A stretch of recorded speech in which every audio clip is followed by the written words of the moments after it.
जय हिंद दोस्तों, एक बार फिर से आप सबका स्वागत है सिविल डिफेंस एकेडमी के एमपी जी के प्रोग्राम में, जहां पे हम एमपी जी के या एमपी पीएससी के दृष्टिकोण से हम जो है कि एमपी जीके की हमारी सीरीज चल रही थी, जिसमें हमने एमपी की भौगोलिक अवस्थिति और अफवाह तंत्र और मिट्टियों वगैरह के बारे में हमने पढ़ चुका था। और आज हम जो है कि मिट्टी की वन एवं वन्यजीव संसाधनों के बारे में बात करेंगे। इससे पहले हम बात करते हैं कि एमपी के हमारी जो एमपीएसआई की जो सीरीज थी, उसमें हमने एमपी के वन या वन्य जीवों को विस्तार से पढ़ा था। और अब भी हम एक रिवीजन, ये हमारी रिवीजन क्लास के तौर पे चल रही है उतना ही टॉपिक, सारी चीजें आपको कॉम्प्रिहेंसिवली कवर की जा रही है, पर ये एक बार और से दूसरी रिवीजन के तौर पे अगर आप एमसीक्यू फॉर्मेट भी देखना चाहें तो वो हमारे एमपीएसआई के प्रोग्राम में देख लेंगे। वहां पे भी हमने एमपी ऐसे ही पढ़ा है जैसे कि आपका एमपी जी के, हम यहाँ एमपी पीएससी के दृष्टिकोण, और मैं खुद एमपी का पीएससी का छात्र हूँ, तो मैंने उसके टेस्ट भी लगाए हैं बहुत सी अच्छी कोचिंगों के, जो प्रतिष्ठित कोचिंग है मध्य एमपी पीएससी के लिए।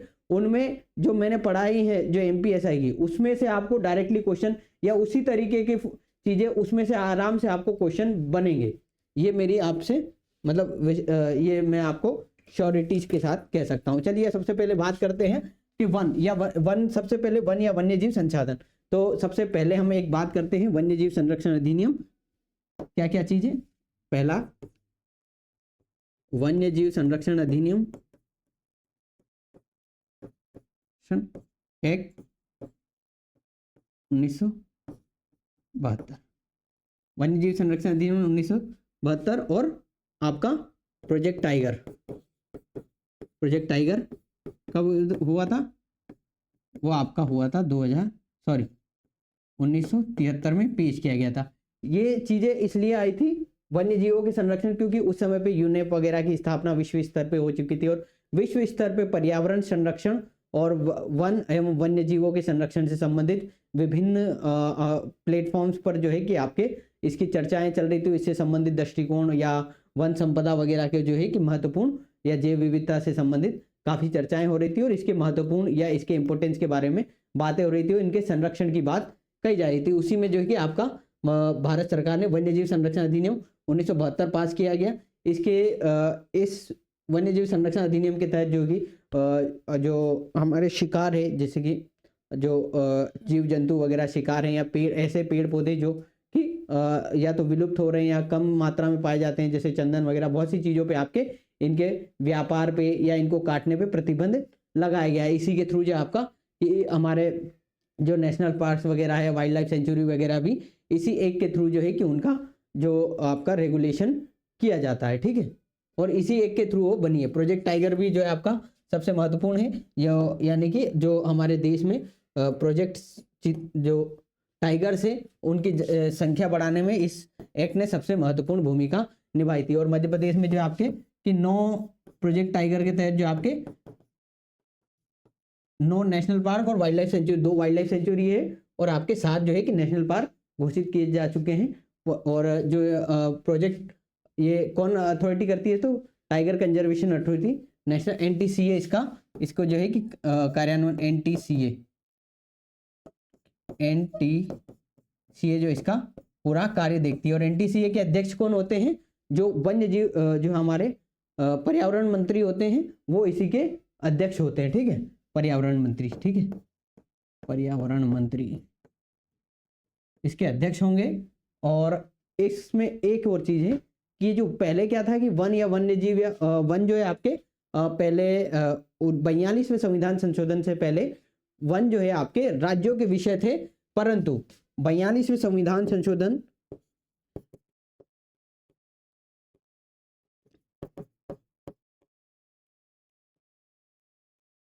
1976, ठीक है, कब का है आपका, जिसको मिनी कॉन्स्टिट्यूशन भी बोला जाता है। इसके तहत जो आपके वन को जो है कि समवर्ती सूची में, यानी कि कॉन्करेंट लिस्ट में, ठीक है, समवर्ती सूची में इसको शामिल किया गया था। यानी कि अब जो है कि वनों के संरक्षण या इनसे संरक्षण से संबंधित नियम कानून बनाने का अधिकार राज्य प्लस केंद्र सरकार दोनों को है। और इसमें क्या हुआ था कि पहले राज्य सरकार के पास था तो एक तो कठोर नियम वगैरह का अभाव था, और कुछ वन क्षेत्र क्या होते थे कि 2 राज्यों के बीच में पड़ते थे, तो उस वजह से वहां पे जो है कि सही से संरक्षण नीति वगैरह लागू नहीं हो पाती थी। तो इस वजह से ये आपका इस वन को जो आपके संवर्धित सूची में डाला गया। उसी के साथ जो है कि राज्य सरकारों के पास फंड वगैरह की या टेक्नोलॉजी वगैरह की कमी होती है, तो उनके संरक्षण से इससे थोड़ी वंचना होती है, उस वजह से आपको वन को जो है कि संवर्ती सूची में डाला गया है। ठीक है, चलिए अब हम आगे पढ़ते हैं। चलिए आगे देखते हैं। तो मध्य प्रदेश में वन स्थिति रिपोर्ट, अब ये वन स्थिति रिपोर्ट 2021 है। ठीक है, और हम पढ़ेंगे, और हम ये आपकी 2023 की भी आ चुकी है, तो उसको भी हम साथ साथ में पढ़ लेंगे। ठीक है, अब मैं यहाँ पे 2023 के भी नाम आपको लिख दूंगा, याद रख। हम 23 वाला जो आपके इसके साथ में पढ़ रहे हैं। उस समय पे कुल वन क्षेत्र कितना था आपका? 77,493। कौन सी में? आपके 2021 की वन स्थिति रिपोर्ट में 77,093 जो है आपका 493 आपका वन क्षेत्र था। ठीक है, और अब कुल कितना वन क्षेत्र हो चुका है हमारा? तो वो आपका हो चुका है 77,073, यानी कि लगभग 400 वर्ग किलोमीटर का जो आपका इसमें कमी देखी गई है। ठीक है, और 2019 में जो है इससे की तुलना में 10% की इसमें वृद्धि देखी गई थी, किंतु इस बार जो है आपके इसमें कमी देखी गई है। कितने प्रतिशत क्षेत्र की कमी देखी गई है? तो आपके अब इसमें झाड़ियों को नहीं जोड़ा गया है। ठीक है, इसमें झाड़ियों का जो क्षेत्र होता है, अब जैसे कि वनों में भी आपके कैनोपी के ऊपर, कैनोपी के आधार पर जो है कि वनों को जोड़ा जाता है। सबसे पहले आते हैं आपके सघन वन, फिर आपके आते हैं मिश्रित वन, सघन वन, फिर आपके अति सघन यानी अति सघन, मध्यम सघन,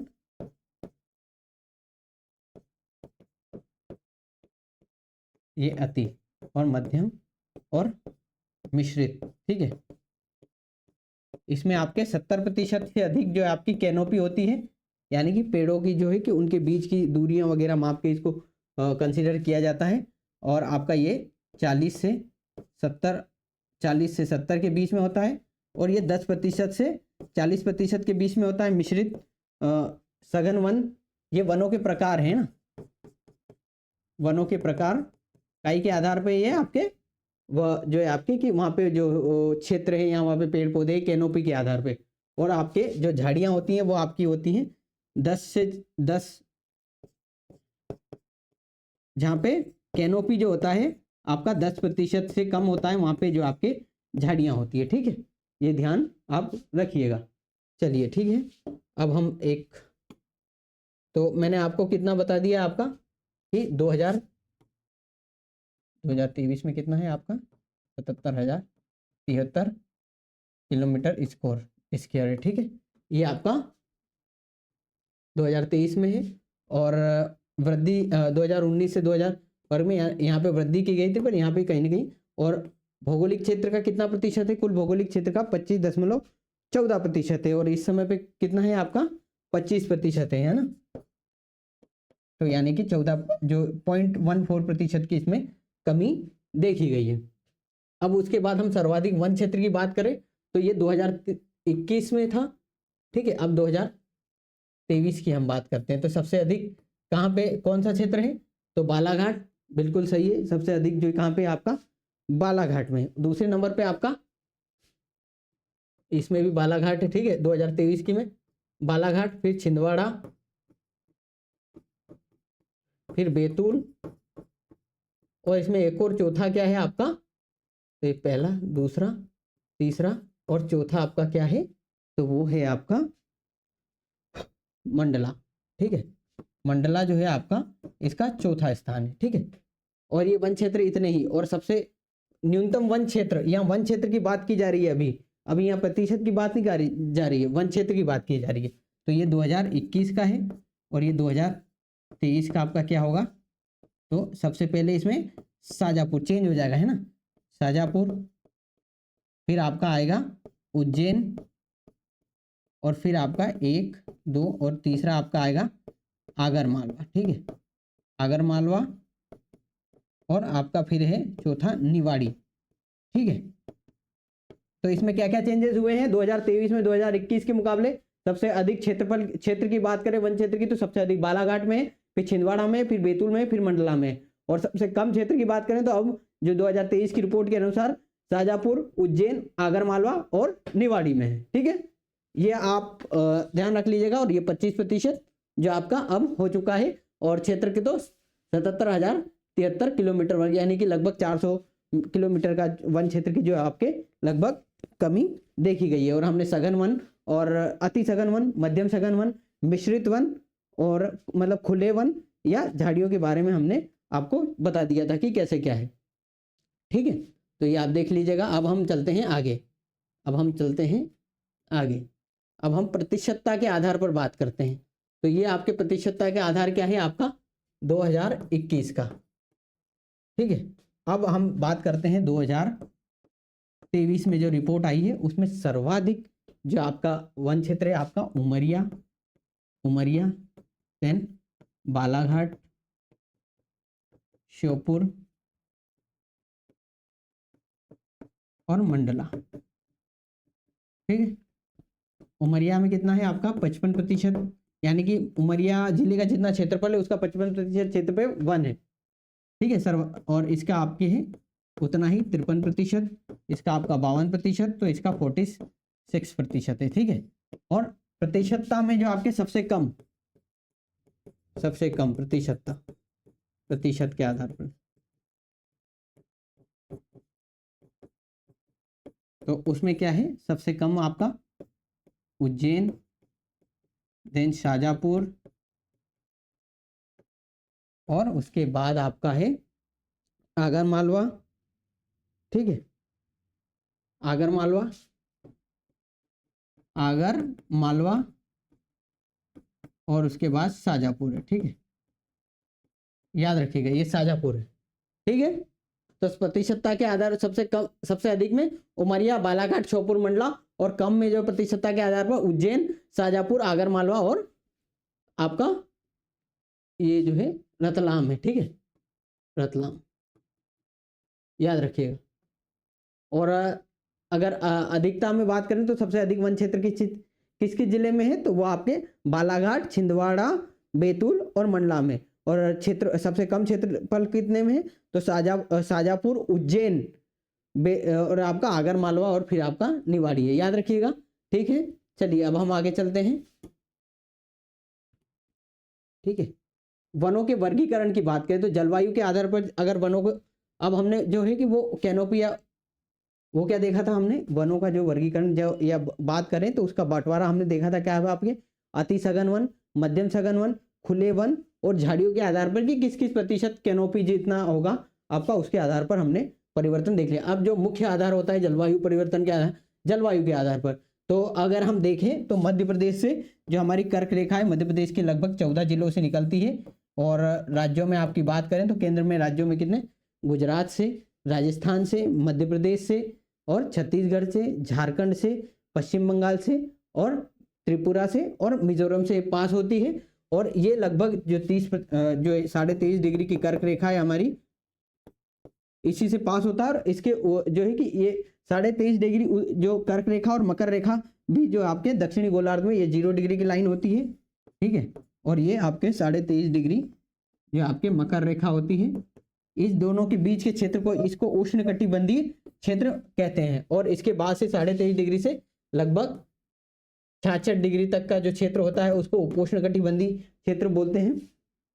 इस पे जो है आपके सूर्य की लंबवत किरणें पड़ती है मतलब पूरे साल, और सन की जो लंबवत किरणें इन्हीं क्षेत्रों के बीच में ट्रेवल करती है। इसी वजह से इसको उष्णकटिबंधीय क्षेत्र बोलते हैं, यानी कि गर्म क्षेत्र बोला जाता है। ठीक है, यानी कि यहाँ पे लगभग आपको वर्ष भर तापमान जो है कि मध्यम 18 से 20 तो एवरेज इन क्षेत्रों में एरियो में रहेगा ही, उससे अधिक तो है ही पर उससे कम नहीं होगा ऑन एन एवरेज। आप देखेंगे इन क्षेत्रों में तो 18-20 से कम बहुत कम देखने को मिलेगा।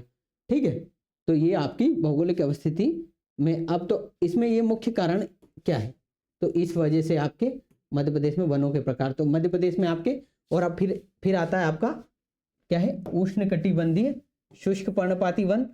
ऐसे वन होते हैं जहाँ पे जो है कि ये वर्षा के आधार पर जो है कि वनों का वर्गीकरण किया जाता है। उष्णकटिबंधीय शुष्क पर्णपाती वन, तो ये यहाँ पे कितनी वर्षा होती है आपके 50 से 75 सेंटीमीटर, ये वाला क्षेत्र है पूरा।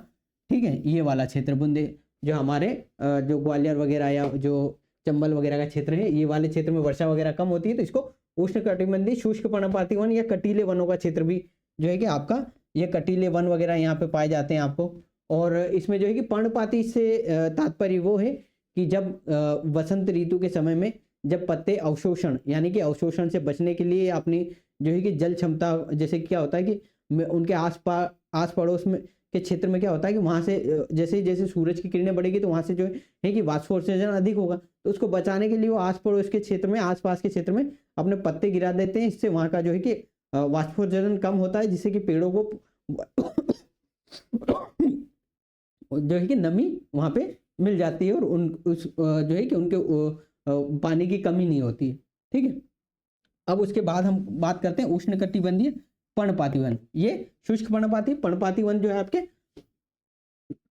75 से 100 सेंटीमीटर वर्षा वाले क्षेत्र को जो आपके उष्णकटिबंधीय पर्णपाती क्षेत्र आपका कहते हैं। फिर उष्णकटिबंधीय आर्द्र पर्णपाती क्षेत्र, इसमें कितनी होती है आपके उष्णकटिबंधीय आर्द्र पर्णपाती में 100 से और 150 सेंटीमीटर वर्षा होती है। अब इसमें एक और चीज मैं बताता हूँ। मध्य प्रदेश में जो वर्षा का वितरण है, ठीक है,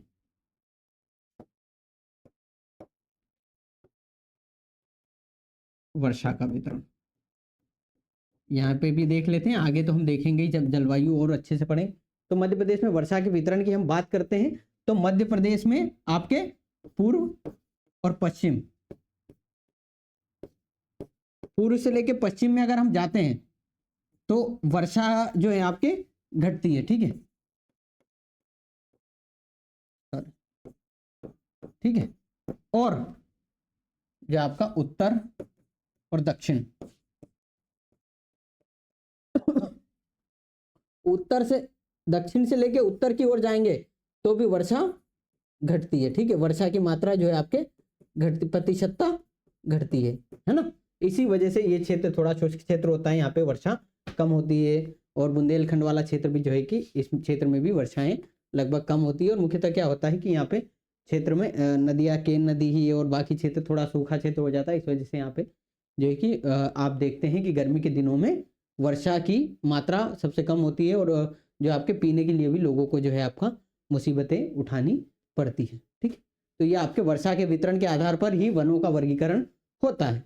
ठीक है, अब उष्ण और इन्हीं क्षेत्रों में जो है कि थोड़ी बहुत आपके यहाँ पे वनस्पतियां, इसी के आधार पर जो है कि यहाँ की वनस्पतियों में अंतर होता है। अब जैसे कि उष्णकटिबंधीय आर्द्र पर्णपाती क्षेत्रों में क्या होता है कि यहाँ पे कुछ ही पेड़ होते हैं जो पत्तियां या जो पतझड़ के मौसम में या बसंत ऋतु में जो है कि अपनी पत्तियां गिराते हैं। पर उष्णकटिबंधीय पर्णपाती वनों में भी सारे जो है आपकी लगभग सारे पेड़ जो पौधे होते हैं वो अपनी पत्तियां जो आपके गिराते हैं। और शुष्क पर्णपाती में यहाँ पे जो आपके कि थोड़ा कटीले वन वगैरह हो जाते हैं। जैसे कि यहाँ पे आप श्योपुर वगैरह के क्षेत्र में देखेंगे तो थोड़ा सा आपको इसको आइडिया हो जाएगी। शुष्क पर्णपाती यानी कि थोड़ी कम वर्षा होती है तो वहाँ पे ऐसा थोड़ी झाड़ियाँ प्रकार की जो है आपके झाड़ियाँ या मिश्रित या छोटे छोटे अति जो है कि खुले वन टाइप के वन पाए जाते हैं, यानी कि वहाँ पे जो है कि कैनोपी वगैरह बिल्कुल थोड़ा लो होता है। अब प्रशासन के आधार पर बात करते हैं तो प्रशासन के आधार पर जो आपके सबसे होते हैं प्रोटेक्टेड वन, क्या होता है आपका आरक्षित वन और संरक्षित वन। ठीक है, आरक्षित वन जो है कि आपके 65% होते हैं। यहाँ पे पूर्णतः प्रतिबंध होता है, यानी कि यहाँ पे जो है कि आपके चारा वगैरह यहाँ से इकट्ठा नहीं कर सकते। यहाँ पे आवास या यहाँ के जीव जंतुओं वगैरह के शिकार वगैरह पूर्णतः प्रतिबंधित होता है ये क्षेत्र। यहाँ से आप वनों से लकड़ी वगैरह भी इकट्ठा नहीं कर सकते हैं। और संरक्षित वन से जो है आप ये कर सकते हैं। संरक्षित वन जो है आपके ये क्षेत्र होते हैं, इनसे आपको वनोपज वगैरह इकट्ठा करने का जो है आपको इजाजत होती है। और अवर्गीकृत वन होता है यहाँ पे जो है आपके किसी प्रकार का प्रतिबंध, ये जो आपके सरकार के द्वारा जो है आपके ये सरकार की जो कहते हैं कि सरकार की अथॉरिटी होती है या ये क्षेत्र सरकारी क्षेत्र हो जाता है। और आरक्षित वन और संरक्षित वन जैसे कि नेशनल पार्क है, वाइल्ड लाइफ सेंचुरी है और आपके बायोस्फीयर रिजर्व वगैरह के क्षेत्र में जो आते हैं वो आरक्षित और संरक्षित वन के क्षेत्र जो आते हैं वो इन्हीं क्षेत्रों में आते हैं। जो आपके रामसर साइट वगैरह के क्षेत्र हैं ये सब संरक्षित क्षेत्र वगैरह में आते हैं। ठीक है, ये पूर्णतः जैसे कि ये पूरा आपका नेशनल पार्क का क्षेत्र है जहाँ पे पूर्णतः प्रतिबंधित होती हैं। और ये आपके क्या है वाइल्ड लाइफ सेंचुरीज के क्षेत्र होते हैं। यहाँ पे थोड़ा सा सामान्य प्रतिबंध होते हैं, यानी कि थोड़ी बहुत रियायत होती है आपको लघु वनोपज इकट्ठा करने की या जो है कि लकड़ियाँ वगैरह या बहुत सी चीज़ें छोटी मोटी या बहुत से, जैसे कि अब इसमें जो है कि कोर वगैरह एरिया हम देखेंगे आगे, जब बफर जोन वगैरह देखेंगे, कोर क्षेत्र देखेंगे, बफर जोन होते हैं वो आपके 22 पर रिजर्व के आगे सेक्शन में हम देखेंगे। तो कितना आरक्षित वन 65% है, संरक्षित वन 32% है, और जो आपका अवर्गीकृत वन है वो आपका लगभग 1% है। ठीक है, चलिए आगे हम देखते हैं। आगे हम वनों के वर्गीकरण और प्रजातियों की सघनता के आधार पर देखते हैं। तो आपके अति सघन वन वही है 70% से अधिक डेंसिटी या घनत्व या कैनोपी कह दीजिए, यानी कि वनों का जो सघनता है वो 70% से अधिक होती है। तो अति सघन वन कहाँ देखने को मिलेंगे आपके, तो वह आपके सतपुड़ा मैकाल के क्षेत्रों में आपको यही वन देखने को मिलेंगे।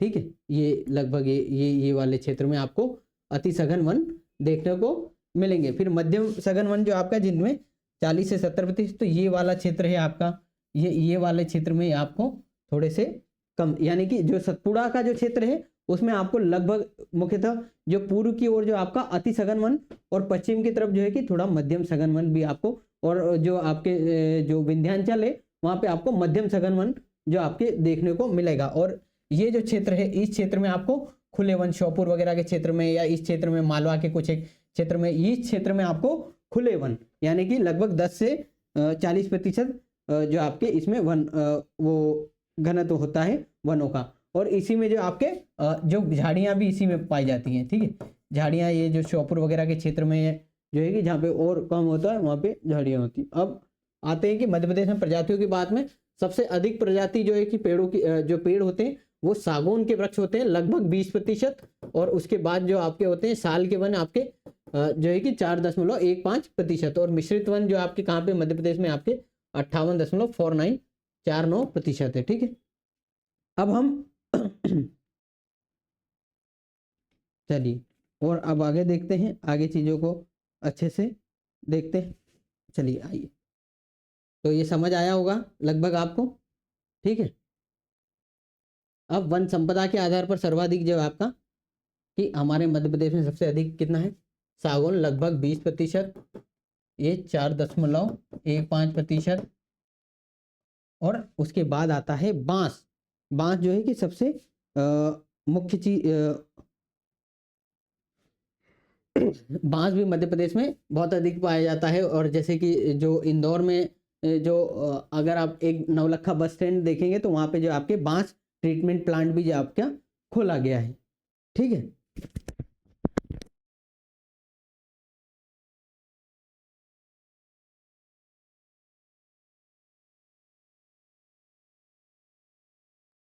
ठीक है, अब हम देखते हैं सागौन वन। तो इसका वानस्पतिक नाम क्या है, टेक्टोना ग्रांडिस, या सर्वाधिक सघनता है कि बोरी, ये बोरी है घाटी होशंगाबाद, जो बोरी घाटी जो वाइल्ड लाइफ सेंचुरी वगैरह होशंगाबाद या आज का नर्मदापुरम का क्षेत्र है वहां पे पाई जाती है। वानस्पतिक नाम शेरिया रोबेस्टा जो है इसका नाम है, कई का साल का, और इसका पूर्वी मध्य प्रदेश में मंडला बालाघाट क्षेत्र में। और आपका वानस्पतिक नाम क्या है बांस का, आपका डेंड्रोकेलेमस स्ट्रिकलस। ठीक है, और जो कि हरा सोना इसको बोलते हैं। और आपका बांस का ट्रीटमेंट प्लांट जो आपके सतना में खोला गया है। एक इंदौर में भी लखा में भी बांस प्लांट जो है आपका बांस का कारखाना है। और मध्य प्रदेश में जो है कि लगभग 2013 में जो आपका 2013 में बांस मिशन शुरू किया गया था। ठीक है, बांस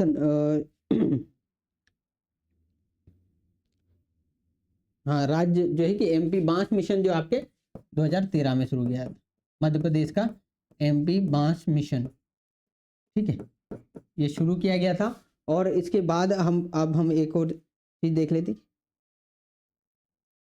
और इसी में एक और चीज हम देखते हैं कि बांस का जो है आपका राष्ट्रीयकरण कब किया गया, तो वो 1973 में, 1973 में बांस का राष्ट्रीयकरण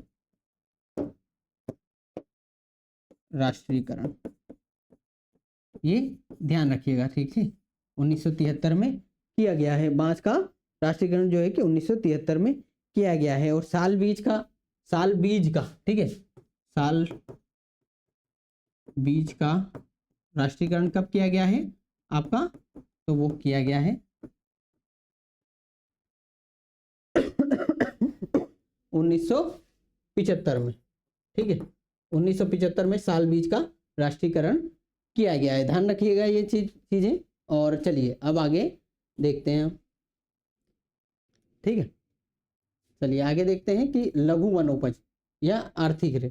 लघु वनोपज जो होती हैं वो जो मध्य प्रदेश में हमारे आदिकाल से जो हमारे भाई बंधु रहते हैं जनजातीय क्षेत्रों में, जो आदिकाल से आए हैं, उनके जो है कि और वो वनों पे ही निर्भर हैं और वो वनों के संरक्षण में भी महत्वपूर्ण भूमिका निभाते हैं। इस वजह से जो है कि वो अपना जीवन यापन जो आजीविका होती है उसमें आप वो वनों के जो आपके वन्य जो है कि लघु संपदा वगैरह, यानी कि वहाँ से जो शहद होता है या जो आपके गोंद होता है या जो जैसे कि त्रिफला वगैरह या बहुत सी जड़ी बूटियाँ वगैरह होती हैं, उनको इकट्ठा करके वो बाजार में बेचते हैं, उसके माध्यम से अपना जीवन यापन करते हैं, ठीक है। तो अब इसमें एक चीज़ ये है कि इसी में जो है कि आपका इसी के लिए वन अधिकार अधिनियम 2006 जो जिसके तहत जो है कि जो लघु वनोपज वगैरह इकट्ठा करने के लिए जनजातियों को अधिकार दिए गए हैं। तो आप वन अधिकार अधिनियम का याद रखिएगा, वो मध्य प्रदेश में तो बिल्कुल पूछेगा।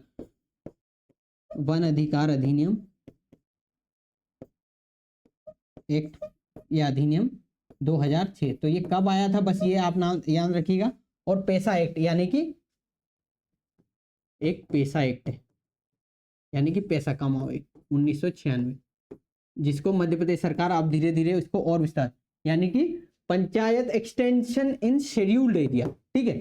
जो 73वें संविधान संशोधन के द्वारा जो पंचायतों का गठन हुआ था, तो वो जनजातीय क्षेत्रों में, उन क्षेत्रों में जो है कि वहाँ के नियम कानून या कुछ चीज़ें रीति रिवाज अलग होते हैं, तो उस वजह से उन क्षेत्रों में जो आपके उन्हें लागू नहीं किया गया था पंचायत। उन क्षेत्रों के संरक्षण के लिए पेशा एक्ट जो है कि लॉन्च किया गया, और इसमें जो आपके जो ग्राम सभा होती है वहाँ की, उसको इसमें अत्यधिक अधिकार दिया गया है। जो ग्राम सभा होती है, और ग्राम सभा में जो मेंबर होते हैं वो होते हैं गांव के जितने भी इलेक्टेड जिनके जो है कि निर्वाचन सूची में नाम होता है, वो ग्राम सभा के सदस्य होते हैं। अब हम लघु वनोपज की बात करें तो तेंदुपत्ता है। मध्य प्रदेश में बीड़ी उद्योग देश में प्रथम है, और 1964 में इसका तेंदुपत्ता का जो आपके राष्ट्रीयकरण किया गया था, ठीक है, याद रखिएगा। मध्य प्रदेश में तेंदुपत्ता जो है आपके बीड़ी वगैरह के उद्योग में सबसे महत्वपूर्ण है, सबसे देश में प्रथम उत्पादक है मध्य प्रदेश। उसके बाद लाख लेसिपर बग्गा इसका वैज्ञानिक नाम है, कीट है, इससे निकाला जाता है। और उमरिया में सरकारी लाख का जो है आपके कारखाना है, ठीक है। उसके बाद कत्था होता है, ये शिवपुरी और मुरैना में कत्था के कारखाने हैं, ठीक है। कत्था बनाने के लिए जो है जो कत्था बनाने के लिए जो पेड़ होता है, ये उसको बनाया जाता है, उसके लिए इस पेड़ का उपयोग किया जाता है। कत्था के लिए जो आपके शिवपुरी और मुरैना में कारखाने आपको मिलेंगे। फिर औषधियों में आज जो है हर्रा, बहेड़ा और आंवला को त्रिफला कहते हैं।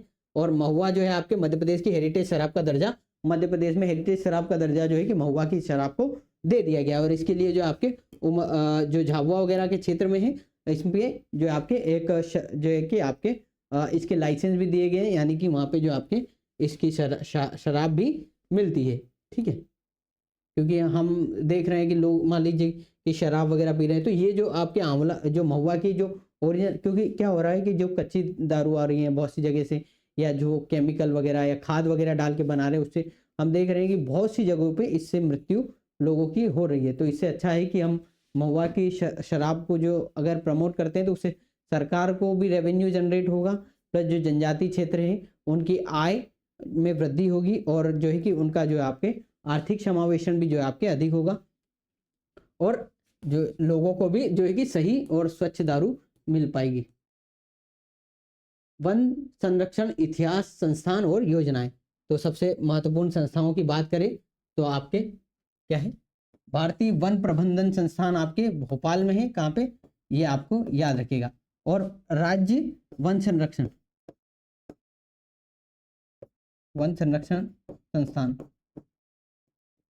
संस्थान आपके जबलपुर में। कहाँ पे, जबलपुर में, ठीक है। राज्य वन अनुसंधान, सॉरी, हाँ, वन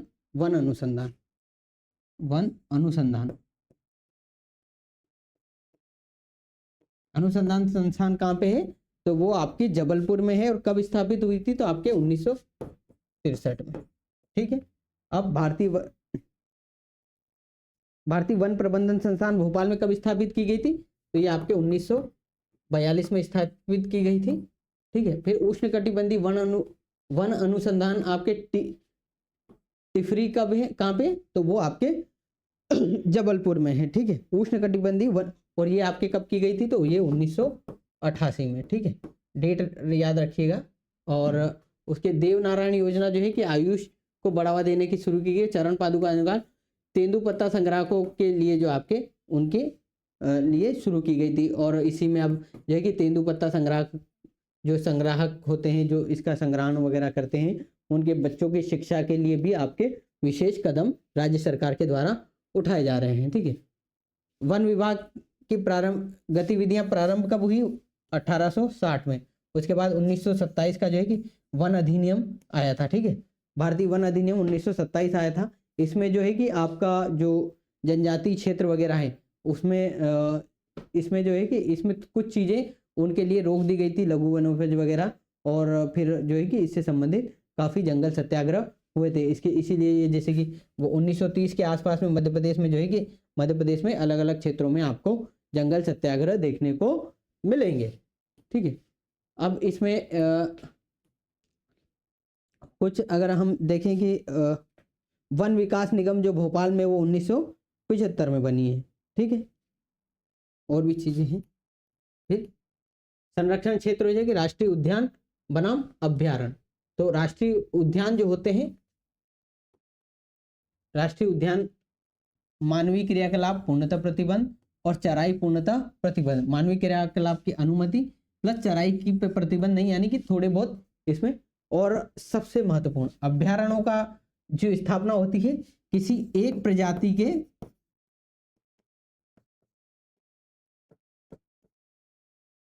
के संरक्षण के दृष्टिकोण से। ठीक है।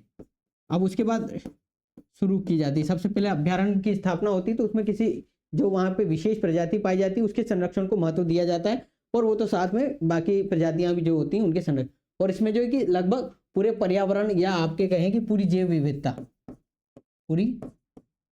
विविधता के संरक्षण की बात कही जाती है। ठीक है। उसके बाद हम नेशनल पार्क की बात करते हैं मध्य प्रदेश में। तो नेशनल पार्क जो कितने हैं मध्य प्रदेश में? अब जैसे ये संजय डुबरी जो आपके, ये यहाँ नहीं है, इसमें स्लाइड में गलतियाँ हो गई है, सीधी में। ठीक है, सीधी में। और अगर इसका विस्तार कहाँ पे है, वो आपका छत्तीसगढ़ में भी है। तो वहाँ पे जो है कि गुरु घासीदास नेशनल पार्क होता है। तो सीधी में आपका संजय डुबरी। ठीक है, डुबरी नेशनल पार्क। ठीक है। अब हम विस्तार से चालू करते हैं। सबसे पहला पालनपुर कूनो नेशनल पार्क कब बना है? 2018 में इसको नेशनल पार्क बनाया गया है। और यहीं पे जो आपके चीते लाए गए थे कब? 2000 सितंबर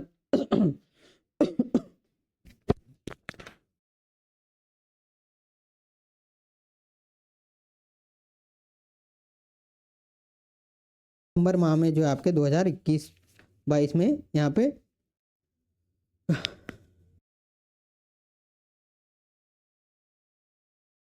सितंबर 2022 को 8 चीते लाए गए थे।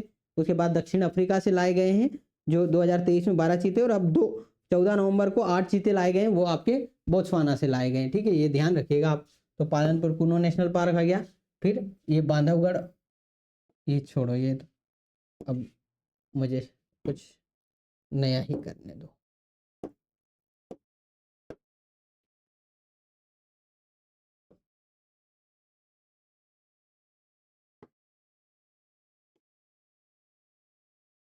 मैं बताता हूँ। देखिए मध्य प्रदेश का मैप है, ये ध्यान रखिएगा, ये सब कटा हुआ है, ये गलत है। ये यहाँ पे संजय डुबरी, ठीक है, संजय डुबरी कहाँ पे? सीधी में। और इसी का जो विस्तार कहाँ पे है? इसमें छत्तीसगढ़ में है। तो उसका नाम क्या है वहाँ पे? गुरु घासीदास नेशनल पार्क। ठीक है। ये माधव नेशनल पार्क कहाँ पे आपका? तो शिवपुरी में, माधव नेशनल पार्क। ठीक है, शिवपुरी में है। श्योपुर में आपका, श्योपुर में कौन सा है? पालनपुर कूनो, पालनपुर कूनो। चलिए छोड़िए, एक काम करता हूँ मैं, क्योंकि थोड़ी सी दिक्कतें आपको होंगी इस वजह से। इस मैप को आप हटाइए, इसको छोड़िए। चलिए मैं इसको क्या करता हूँ कि ये मैप है अपना एमपी का।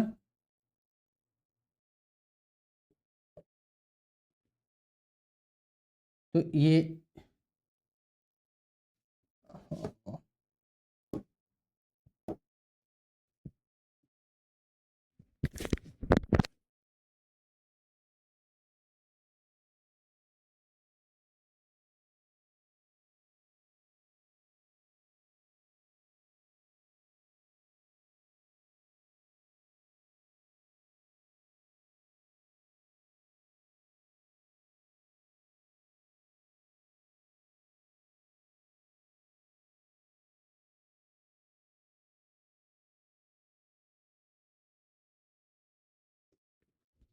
चलिए ठीक है, तो हम पढ़ते हैं, इसको देखते हैं को।